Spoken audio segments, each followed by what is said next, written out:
Horrela, bero, urrengora. Mikel Martínez dugu, urrengo izlaria, eta bere txostenaren izenburua ergatibitatea utxiaz. Zergatikote da orainaldia, iraganaldi, irrealisa baino ergatiboagoa. Zuk duzu izan, Mikel. 20 minutuz, aritzeko. Arratsaldeon guztioi, eta eskerrik asko antolatzailei gonbidatu izanagatik. Ni ergatibitatea utxiaz, euskararen ergatibitatea utxiaz mintzatuko natzaizue. Dakigunez, euskalaitz jokatuak baditu bi sail, ez? Batetik orainaldia, eta bestetik iraganaldi irrealisa. Iraganaldian, jasailea beti dago hitz hasieran, pertsona marka den kasuetan. Aitzitik, iraganaldi irrealisean, pertsona marka den kasuetan jasailea ere hasieran dago, eta egileari dagokionez, egoera bikoitza daukagu. Jasailea lehen bigarren pertsona baldin bada, orduan amaieran dago. Jasailea hirugarren pertsona baldin bada, orduan hasieran. Zergatik gertatzen da hau? Hori da niri sortzen zaidan galdera bat, eta gero bestetik, zergatik ote da orainaldia beti ergatiboagoa, beti ergatiboa, baina iraganaldi irrealisa ez, bakarri batzuetan. Honen aurrean zenbait erantzun iradoki dira, ez? Maila sinkronikoan laka, funtsean, eta maila diakronikoan Hiz eta Aldairena, antzekoak dira, nonbait, eta gero bestetik Gomez eta Sainz. Esaldi batean laburbildu ditut, ez daukat hemen astirik aitan sartzeko. Baina ene iritziz, hauetako ezeinek ez du konpontzen hortik durbinak markaturiko joera tipologoekiko desadostasuna. Alegia, edozein hizkuntzatan baldin badaukagu orainaldi edo imperfektibo bat eta iraganaldi edo perfektibo bat, iraganaldia beti da orainaldia baino ergatiboagoa. Zeratik ez da gauza bera gertatzen euskaraz. Honi heldu aurretik, gaiari berari, nahi nuke azaldu apur bat nola interpretatzen dudanik aditz jokatuaren sorrera. Hau Martinez eta 2012an laburbildu dut, prestatzen ari den artikulu batean.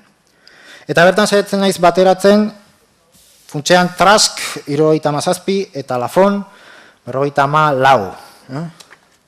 Traskek zer esan zuen? Batetik azaldu zen aspaldiko iritzi baten aurka, zeinen arabera euskara historikoaren esaldi iragankorrak pasiboak diren.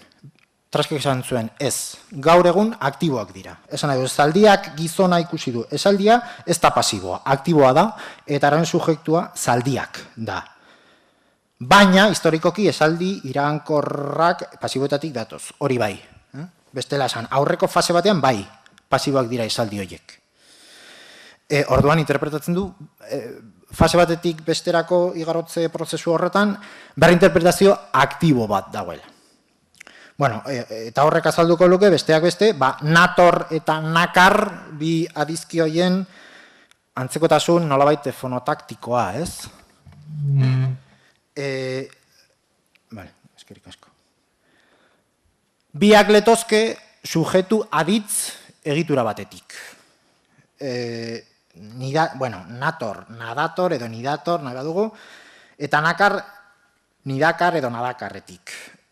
Baina horrek implikatzen du, nidakar horrek izan behar duela subjektu aditz, ez? Dakar izanik, aspektuzko marka, gehi aditz erro komplexu bat, ez?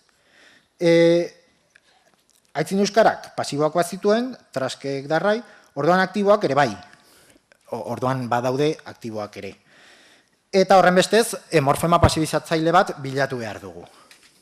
Non dago morfema pasibizatzaile hori? Horren antzeko zerbait berak aurkitu zuena, da nekarren eta nenkarren bikotean topatzen dugun N hori. Berak interpretatu zuen, N hori jatorriz dela morfema pasibizatzaile bat. Eta, artikulu berean onartu zuen, horrek badituela zenbait arazo. Besteak beste, zergatik ez dagoen n-erik hirugarren pertsonako morfemetan, zergatik ez dagoen huts versus n oposaketa bera pluraleko lehen bigarren pertsonetan, eta beste batzuk. Ene iritziz, hori konpondu alda, Lafonek 54an esandakoari kasu egiten badiogu. Lafonek esan zuen, Euskararen fase zahar baten ez zegoela diatesirik.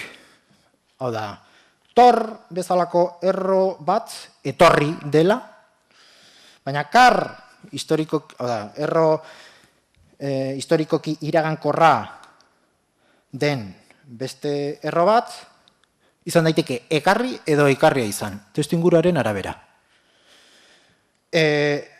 Eta markatu zuen hain zuzen ere, nekarren eta nenkarren bikote horren antzekotasuna. Eta, froga edo zantzu moduan aurkeztu zuen haren alde. Ni saiatu naiz, aipatu dizuetan artikuluan, bi ikuspegi horiek bateratzen. Ene ustez, nolabait elkarren osagarriak ditugu, Traskek hartarazi zuen bi garai ezberdin ditugula, eta bestetik bestera, berreinterpretazio aktibo bat, garapen diakroniko bat dagoela batetik bestera. Hala ere, morfema pasibizatzaile agerikoaren aztarnen bila azten denean arazoak topatzen ditu. Lafonek ostera, arazo horretarako konponbidea eskaintzen digu, hizkuntzaren diatesi gramatikalizaturik ezatik abiatzen bagara, ez baitugu morfema pasibizatzaile agerikorik behar, baina bestetik, ez ditu sinkronia eta diakronia ondo bereizten. Naiz, ez daukat astirik horretan sartzeko. Baina, ustaritzagun bi ikuspegiok, eta, Lafonekin onar dezagun ez dagoela diatesirik. Horrek implikatuko luke, kus, erro, irankor bat, diatetikoki zehazgabea izango litzatekeela, eta testuinguruak emango liokeela esanahia, balore diatetikoa. Adibidez, ni dakus peru. Dakus hori aktiboa da, haren ondoren osagarri zuzen bat daukalako. Ni dakus peruga aitzitik pasiboa da, dakusen ondoren osagarri egilezko bat dagoelako. Bigarren adibidea saiestuko dut, baina horrek baditu paralelo batzuk. Lafonek aipatu zuen sanskritoa, nik esango nuke ez dela egokiena, baina txineraz hori gertatzen da. Yu Chile, hori da, arrainak jandu edo arraina jana izan da, testuinguruaren arabera. Horrek azalduko luke, oro bat, nenkarren eta nekarren bi forma horien antzekotasuna. Nire iritziz behintzat, forma berbera izango bailirake. Bat, ekarri nuen, eta bestea, ekarria izan nintzen. Ekarri nuen nekarren, historikoa eman du, nenkarren ordea, ekarri ninduen historikoa. Morfema pasibizatzaile agerikorik ezak, ez du implikatzen ala ere, aktiboen eta pasiboen arteko bereizketarik eza. Hau da, bereizketa hori, esaldi mailako elementuen bidez era daiteke. Adibidez, eta aipatuko dut bakarrik hemen, laugarren adibidea. Nik Peru dakusa dala esateko, esan dezaket, ni dakus Peru aktiboki adierazia, edo Peru dakus niga pasiboki adierazia. Ordan, heldi ezaiogun orain Euskararen negatibitate hautsiari.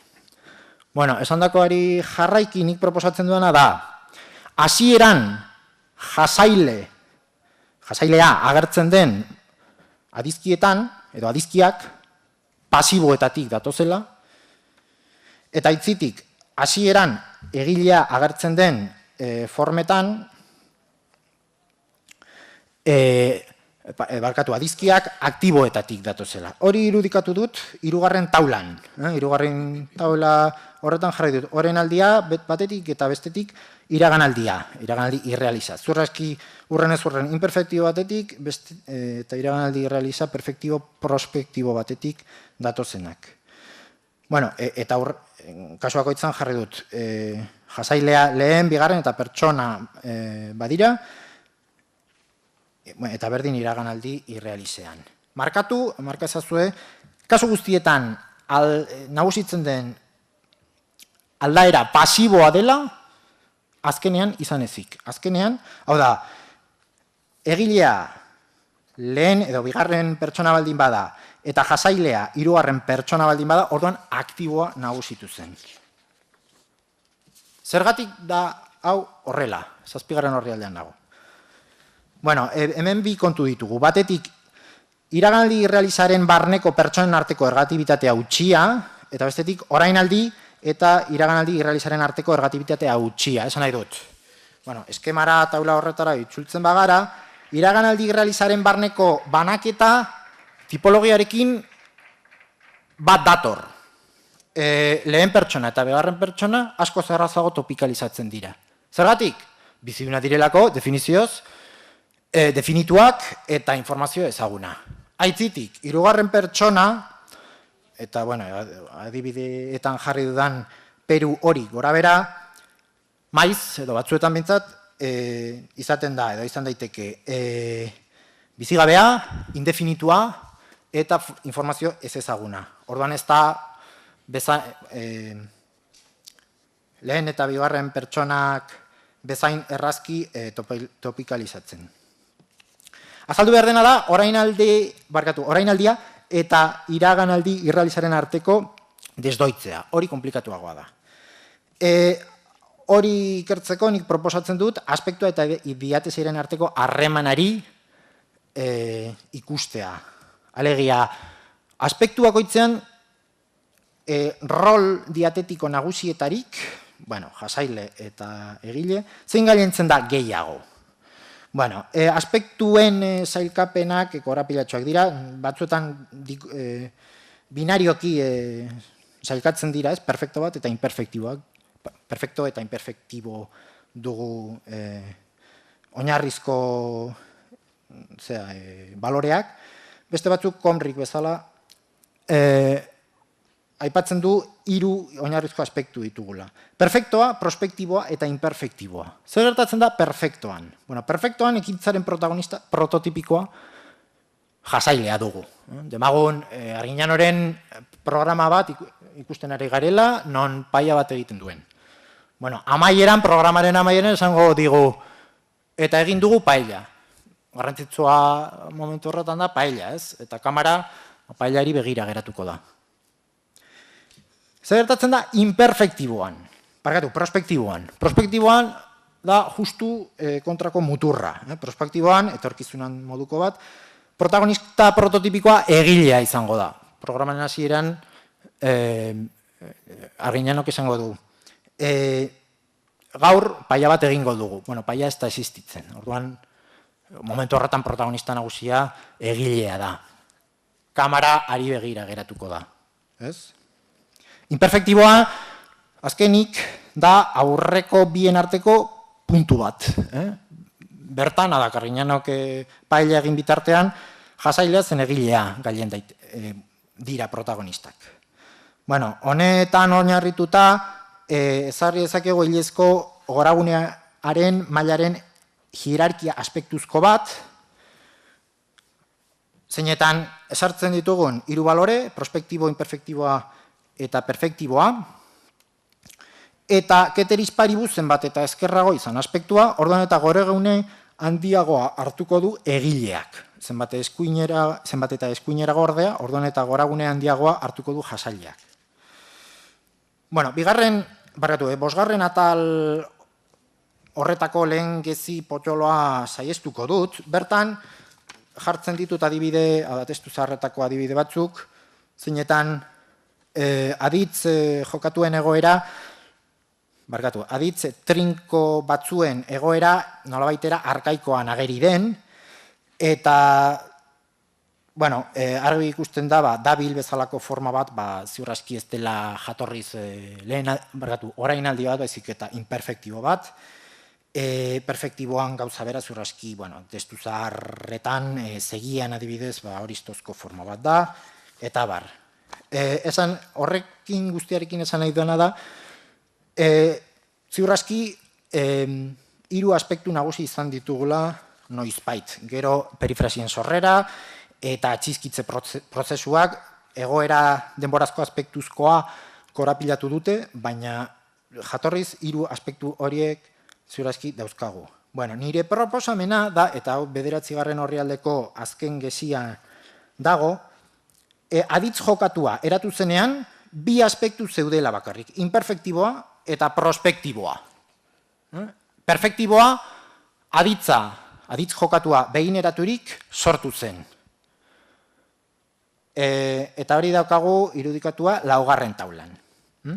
Orduan, hori onartzen badugu, garai batean imperfektibo bat eta prospektibo bat daukagula, saiesten dugu lehenago geneukan arazoa. Hau da, hortidurbinak aspaldi markautako arazo hori, ez? Zeren, prospektiboa, imperfektiboa baino akusatiboagoa da. Edo bestela esan, imperfektiboa, prospektiboa baino ergatiboagoa da. Orduan, ez dauka ezer arrarorik, baldin bada ergatiboagoa. Taula horretako 3. faseak eta 4. faseak itzaizkit hemen horren beste interesatzen, bakarrik labur bilduko ditut apur bat ondorioak. Esan nahi dut. Biribilduko dut apur bat esandakoa, eta aipatuko ditut zintzilik geratu diren galdekizunak. Ondorioak, garaiko aurrekomun batean, aitzin euskara diatesi gramatikalizaturik gabeko hizkuntza bat zen, eta hori dela eta esaldi semantikoki iragankor oro, aktiboki naiz pasiboki adieraz zitekeen. Bestetik, aditz jokatua fosildu eta pertsonako muztadura sortu zen garaian, 2 aspektu ziren bakarrik hizkuntzan, imperfektiboa eta prospektiboa. Garai honetan, imperfektibozko esaldi semantikoki iragankor oro pasiboki adierazten ziren, aitzitik prospektiboan, banaketa edo ergatibitatea utxia zegoen. Jasailea, 3. pertsona. Eta egilea, lehen edo 2. pertsona izan ezkero, orduan aldaera aktiboak nagusitu ziren. Gainontzeko kasuetan, pasiboak. Aspektu perfektiboak beranduago banandu zen prospektibotik eratorpen baten bidez. Nentor, nentorre. Gainera, tipologiarekin bat datorren hori, barneko argudioak, barneko morfologiarekin ere bat dator, ez? Zeren perfektiboa edo iraganaldia da nentor gehi beste zerbait. Orduan edo balore bargatu, forma eratorria da. Eta, bukatzeko, zintzilik geratu diren galdekizun bi, batetik, nola sortu dateke prospektibo batetik perfektibo bat? Zeren, hori horrentxu kafetegian aritu nahizizketan Kreiselsekin eta komentatu dit zenbait igaro bide posible, hori horrela gertatzeko, baina, ezin aipatu hemen. Eta gero bestetik, aldu paralelorik aspektu bakarrik imperfektibo bat eta prospektibo bat dituen hizkuntza batek, nola adierazten du honek perfektozko nozioak? Eta horiek izango dira perezko bertsioan garatu beharreko kontuak. Eskerrik asko.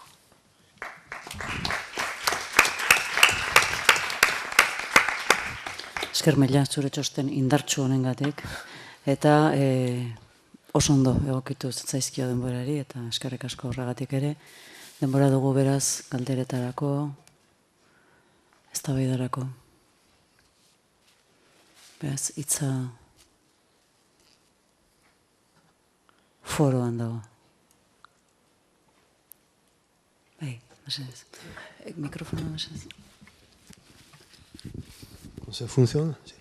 Sí, con respecto al último punto, no me parece necesario postular la ausencia de aspecto perfectivo en la primera fase, porque muy a menudo en las lenguas, cuando una forma se desarrolla con cierto sentido, eso provoca la desaparición de una forma que existía previamente con ese sentido.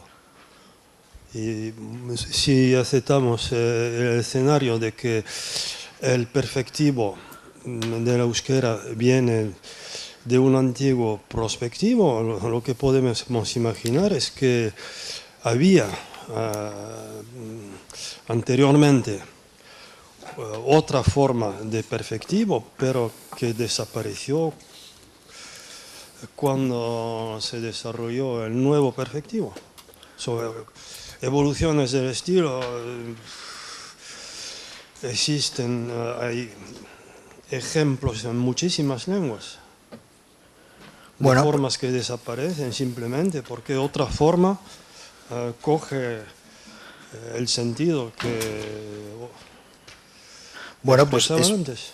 es posible, pero en ese caso no es completamente especulativo. Sí, claro. Bien, pero lo que quiero decir es que la hipótesis que propones no implica necesariamente una primera fase en la que la lengua no expresaba el perfectivo. De acuerdo. Pero puede ser un perfectivo que se explique, o sea, que se exprese, por ejemplo, perifrásticamente y luego haya desaparecido, o morfológicamente y también ha desaparecido. Yo simplemente estoy tratando de explicar por qué el perspectivo histórico es más ergativo que el imperfectivo. Más activo. Claro. O sea, vale, de acuerdo, igual en la primera fase había un perfectivo, pero eso no cambia lo que... No afecta, creo yo. No afecta. Bien.